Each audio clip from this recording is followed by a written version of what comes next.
पिछले कुछ दिनों में इंडियन स्टॉक मार्केट में जो कुछ हो रहा है उसकी वजह से आपका पोर्टफोलियो खतरे में आ सकता है। क्यों, जानेंगे आज की वीडियो में।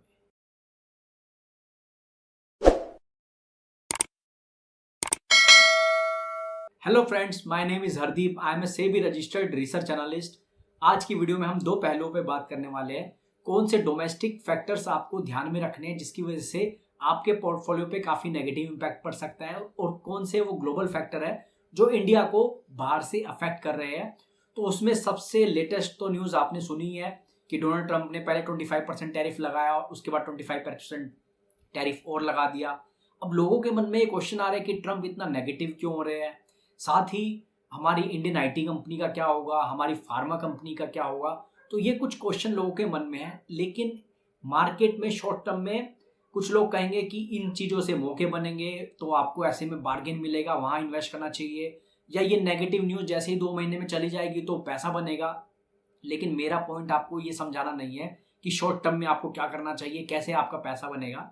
मेरा पॉइंट सिंपल सा ये है कि कैसे आपको, जब आप लॉन्ग टर्म पोर्टफोलियो अपना बना रहे हो, तो किन चीज़ों का ग्लोबल लेवल पे आपको ध्यान रखना है जो इंडियन मार्केट को, इंडियन कंपनीज को अफेक्ट कर सकता है आने वाले टाइम में। और मैं आपका ध्यान लाना चाहता हूँ कि क्रोनोलॉजिकल ऑर्डर में अभी कुछ चीज़ें ऐसी हुई है जिसकी वजह से, जो हम बात करते थे डी डॉलराइजेशन की बात करते थे कि अगले 10 साल में ऐसा कुछ देखने को मिलेगा, लेकिन ये लगातार फास्ट पेस से होता दिख रहा है। और हमारे सामने ही ऐसे इवेंट्स और ऐसी न्यूज़ आ रही है जिसकी वजह से लग रहा है कि यूएस मार्केट को कुछ बड़ी दिक्कत हो सकती है। तो वो हम बात करने वाले हैं। तो सबसे पहले तो हमको ये समझना चाहिए कि यूएस मार्केट या यूएस इकोनॉमी का इतना वर्चस्व क्यों है, क्योंकि डॉलर यूनिवर्सल करेंसी है, यह सबको पता है। तो जब डॉलर यूनिवर्सल करेंसी है तो उसकी वजह से उनको खर्चे करने में बिल्कुल डर नहीं लगता, और अपने जीडीपी का लगभग 6% वो डेफिसिट उनका रहता है, उसमें भी वो खुश रहते हैं, खर्चा दिल खोल के करते हैं। यूएस के इकोनॉमिस्ट, उनका इंटरव्यू में सुन रहा था, उनका कहना था कि यूएस के पास जो डॉलर की पावर है वो एक क्रेडिट कार्ड है जिसका उनको खर्चा तो करना है, गुड्स तो हर तरफ से इंपोर्ट करवाना है यूएस में और कंज्यूम करना है, लेकिन उस क्रेडिट कार्ड का बिल ट्रंप पे नहीं करना चाहते। और ये पावर उनको मिली हुई है डॉलर यूनिवर्सल करेंसी होने की वजह से। आज से 15 साल पहले जब ब्रिक्स बना तो उस टाइम पे लोगों का मानना था कि डीडॉलराइजेशन हो जाएगा, ब्रिक्स अपनी एक अलग से करेंसी ले आएगा, लेकिन ऐसा कुछ होता नहीं दिखा। और उसका एक रीज़न था कि जब हम बात करते हैं कि अलग से डॉलर को टक्कर देने वाली कोई करेंसी होगी, तो पहले बात करते हैं रशिया, तो रशिया उतनी कैपेबल है नहीं। फिर बात करते हैं इंडिया, तो इंडिया की करेंसी उतनी पावरफुल डोमिनेंट है नहीं जिसको फ्री ट्रेड में यूज़ किया जा सके। फिर बात आती है चाइना की, तो चाइना उतना लोगों को ट्रस्ट नहीं आता उसकी करेंसी पे, तो चाइना पे ट्रस्ट इशू की वजह से वो भी नहीं बन सकता। लेकिन अब हाल फिलहाल में, खास तौर पे जब रशिया और यूक्रेन का वार हुआ 2022 में, तो तब से ऐसे समीकरण बने क्योंकि अमेरिका ने काफ़ी ज़्यादा सैंक्शंस लगाए। जितने भी उनके रशिया के फॉरेन एसेट्स थे, डॉलर में यूएस में इन्वेस्टमेंट थी, उन सबको सीज किया। तो जब ये सब इवेंट हुए तो रशिया और चाइना की ने सोच लिया कि यार ये डॉलर का मिसयूज कर रहे हैं, एज अ वेपन इसको यूज कर रहे हैं। और अब हालात ऐसे बन रहे हैं कि ट्रंप ने पहले चाइना पे लगातार टैरिफ लगा के देखा, तो चाइना ने भी रिटेलिएट किया, और जितने भी ट्रंप ने टैरिफ लगा उसका कोई फायदा नहीं हुआ। बाद में उनको बोलना पड़ा कि हमें चाइना से डील करनी पड़ेगी, और तब तक के 15-20% का उन्होंने टैरिफ का बोला है कि तब तक हम करेंगे ट्रेड इनके साथ। फिर उन्होंने इंडिया को ट्राई किया, क्योंकि इंडिया रशिया से क्रूड ऑयल खरीद रहा था, तो उनको लगा कि यार ये ब्रिक्स वाले स्ट्रांग हो रहे हैं, तो इंडिया को उन्होंने टारगेट किया। 25% पहले लगाया, 25% बाद में लगाया। इसके बाद ब्राज़ील को टारगेट किया। तो जितनी भी ब्रिक्स की कंट्रीज है, चाहे ब्राज़ील हो, ईरान हो, रशिया हो या चाइना हो, इन सबको धीरे धीरे करके ट्रंप टारगेट कर रहे हैं। और उनका प्राइम मोटिव यही है कि डॉलर का डोमिनेंस कम नहीं होना चाहिए। कोई भी अगर इसके अगेंस्ट में काम कर रहा है, जो डॉलर का डोमिनेंस कम करना चाहता है, तो उसके अगेंस्ट में हमें सैंक्शन लगाने होंगे, क्योंकि उनको खुद पता है कि उनके पास जो क्रेडिट कार्ड की पावर है, जिसको वो खर्चा तो करते हैं लेकिन बिल पे नहीं करना, उसका रीज़न सिर्फ डॉलर का डोमिनेंस है। यूनिवर्सल करेंसी जब तक डॉलर रहेगा तब तक ही वो ऐसा कर सकते हैं। करंट डेफिसिट अमेरिका का 6% हो चुका है, लेकिन उनको टेंशन नहीं है, क्योंकि उनको तो मनी प्रिंटिंग करनी है और फिर से पैसा सर्कुलेट कर देंगे, डॉलर सर्कुलेट कर देंगे।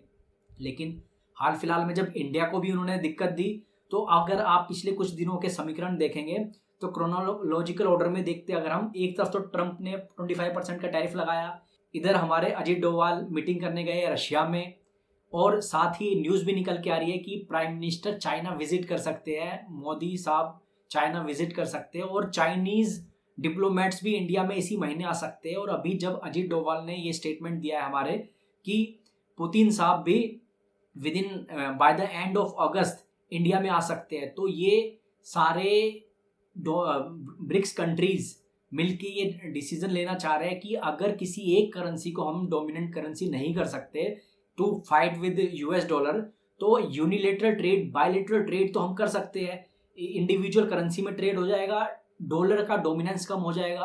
और जो हम ये मान के चल रहे थे कि डॉलर डोमिनेंस लगभग 10 साल लग जाएंगे, लेकिन ऐसा लगता दिख रहा है कि 3-4 साल में कुछ बड़े इवेंट्स हो सकते हैं ऐसे। और अगर यूएस ट्रेजरी के बॉन्ड्स खरीदना बंद कर दिया चाइना या ब्राज़ील या जापान जैसी कंट्रीज ने, तो वहाँ पर दिक्कत यूएस को आती दिखेगी। और जो कुछ भी यूएस के प्रेसिडेंट ट्रम्प साहब इस टाइम कर रहे हैं, वो हो सकता है रिवर्स करते दिखे आपको, टैरिफ रिवर्स कर सकते हैं, कम टैरिफ लगा सकते हैं, ट्रेड डील हो सकती है। लेकिन जो एक ट्रस्ट इशू था वो ब्रेक हो चुका है, तो ट्रस्ट जा चुका है, तो उस वजह से यूएस का डोमिनेंस यहाँ से आपको घटता दिखेगा। और ऐसी कंट्रियां जो यूएस में एक्सपोर्ट कर रही है उन पर आपको थोड़ा सा कॉशियस व्यू रखना चाहिए। अगर 5-6 महीने पहले कोई वीडियो मेरा देखा होगा आपने, तो तब भी मैंने डीडोलराइजेशन की बात की थी, और वहाँ से आप देखोगे तो कुछ ज़्यादा कंपनियों ने किया नहीं है, चाहे फार्मा कंपनी हो चाहे आईटी कंपनी हो, उन्होंने कुछ किया नहीं है।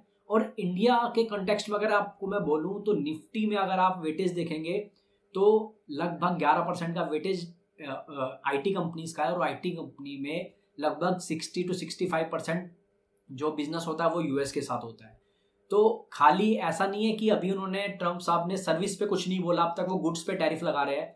अगर उनको लगेगा कि उनको ईगो हर्ट हो रही है और इंडिया कुछ नहीं सुन रहा है, तो कल को अगर उनकी तरफ से एक छोटा सा भी स्टेटमेंट आया कि मैं सर्विसेज पे भी, आईटी सर्विसेज पे भी टैरिफ लगा दूंगा, तो ये बहुत शॉर्ट टर्म में नेगेटिव हो सकता है।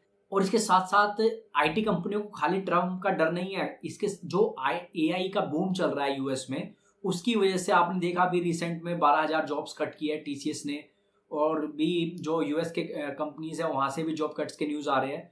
तो जो इंडियन लार्ज आईटी कंपनीज है उनको बहुत हिट लग सकता है उनके रेवेन्यू पे।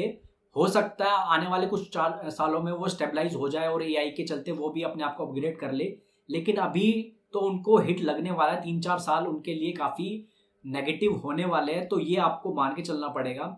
साथ में फार्मा पे भी वो बात कर रहे हैं टैरिफ लगाने की, बोल रहे कि हम 100% से शुरू करेंगे और 250% तक ले जाएंगे। तो जो यूएस में फार्मा कंपनियां इंडिया से फार्मा कंपनी एक्सपोर्ट कर रही है यूएस में, उनको दिक्कत है।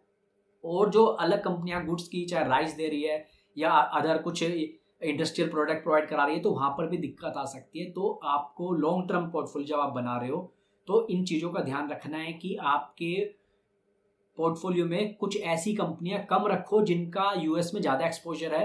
अभी रिसेंट में अगर आप विजय केडिया साहब ने एक इंटरव्यू दिया था, उन्होंने बोला कि इस टाइम मुझे इतना डर लग रहा है कि अभी मैं 30% कैश में, लिक्विड स्टॉक्स में बैठा हुआ हूँ, और ऐसा मेरे करियर में कभी नहीं आया कि मैं इतने ज़्यादा उसमें बैठा हूँ। उसका रीज़न है ट्रम्प, कि कितना वोलेटाइल मार्केट हो सकता है, क्या इम्पैक्ट पड़ेगा, वो जब मैं एनालाइज कर लूँगा उसके बाद मैं इन्वेस्ट करूँगा। तो इसलिए आपको अभी थोड़ा सा सतर्क रहना चाहिए, इन चीज़ों का लॉन्ग टर्म में इम्पैक्ट पड़ेगा। 3-4 साल में ब्रिक्स कंट्रीज क्या करती है, डॉलर का डोमिनेंस रहता है नहीं रहता है, उस हिसाब से अगर आप अपना पोर्टफोलियो डिजाइन करेंगे तो बेटर रहोगे। अदरवाइज आप सोच रहे हो शॉर्ट टर्म में टेक्सटाइल बहुत अच्छा कर देगी, बार्गेन्स बहुत ज़्यादा हो गए हैं क्योंकि यूएस में ऐसा कुछ हो रहा है, लेकिन अगर यूएस का डोमिनेंस ही खत्म हो गया तो फिर बार्गेन्स का क्या करोगे? बार्गेन्स वहाँ से बिजनेस आने ही नहीं वाला है, बिजनेस बहुत ज़्यादा कम हो जाएगा। आईटी कंपनियां अगर एआई के बूम की वजह से अगले 3-4 साल डोमिनेट नहीं कर पाएगी तो क्या करोगे? फार्मा कंपनियों में एक्चुअल में अगर टैरिफ लग गया तो दिक्कत है। फार्मा कंपनियां हालांकि सबसे सेफर है कि फार्मा पे लगने के चांस कम है और कुछ ना कुछ डील हो जाएगी, लेकिन फिर भी डील होगी नहीं होगी, रिवर्स कर लेंगे अपना टैरिफ, ये सारी बातें सबको पता है शॉर्ट टर्म में। लेकिन अगर इसके चलते आप सोच रहे हो बार्गेन मिल रहा है, तो लॉन्ग टर्म में डी-डॉलराइजेशन का क्या इम्पैक्ट पड़ेगा उसको आपको कंसिडर करना है। वहां पर आपको वेटेज देनी है कि मैं जब अपना 5-10 साल का पोर्टफोलियो बना रहा हूं तो क्यों ना मैं इंडिया ओरिएंटेड कंपनी, जो इंडिया में ही अपना डोमेस्टिकली प्रोडक्ट बेच रही है, 80-90% उनका कंजम्पशन इंडिया से, सारे क्लाइंट इंडिया में ही है, तो वहां से आपको देखना चाहिए। और 5-10% अगर एक्सपोर्ट में उनका एक्सपोजर है तो बहुत अच्छी बात है, क्योंकि अल्टीमेटली जब कंपनी को ग्रो करना है अगले 10 साल में, तो एक्सपोर्ट तो उनको देखने ही पड़ेंगे। जैसे इंडिया के डिप्लोमेट्स भी, इंडिया के इकोनॉमिस्ट भी कह रहे हैं कि भले ही हम यूएस को एक्सपोर्ट ना करें, लेकिन अल्टरनेटिव्स हमें देखने पड़ेंगे, चाहे फिर वो रशिया के साथ हो, ब्राजील के साथ हो, साउथ अमेरिका के साथ हो, साउथ अफ्रीका, या फिर चाइना, या फिर यूरोपियन यूनियन के साथ जो कंट्रीज है उनके साथ अगर हमें अल्टरनेटिव्स देखना है, तो एक्सपोर्ट तो हमें देखना है। लेकिन इस टाइम पे जब वोलेटिलिटी ग्लोबल लेवल पे बहुत ज्यादा है, तो 5-10% ही एक्सपोजर एक्सपोर्ट मार्केट को होना चाहिए, और 80-90% एक्सपोजर आपकी कंपनीज का इंडियन डोमेस्टिक मार्केट को होना चाहिए। तो आपके पोर्टफोलियो में थोड़ी स्टेबिलिटी बनी रहेगी। बार्गेन के चक्कर में लॉन्ग टर्म पोर्टफोलियो की वाट मत लगाना। शॉर्ट टर्म में हो सकता है कि एकदम से कोई न्यूज आए, ट्रम्प वापस ले रहे हैं, रिवर्स कर रहे हैं और स्टॉक एकदम से बाउंस कर जाए, आपको लगे यार मिस कर दिया। लेकिन अगर स्टेबिलिटी चाहिए, लॉन्ग टर्म खेलना है, तो फिर इंडियन ओरिएंटेड कंपनियां, डोमेस्टिक कंपनियों पे फोकस करने पे स्टेबिलिटी रहेगी। और रिस्क लेना है तो आप फिर बार्गेन्स को देख सकते हैं। आज की वीडियो में इतना ही। Thank you so much.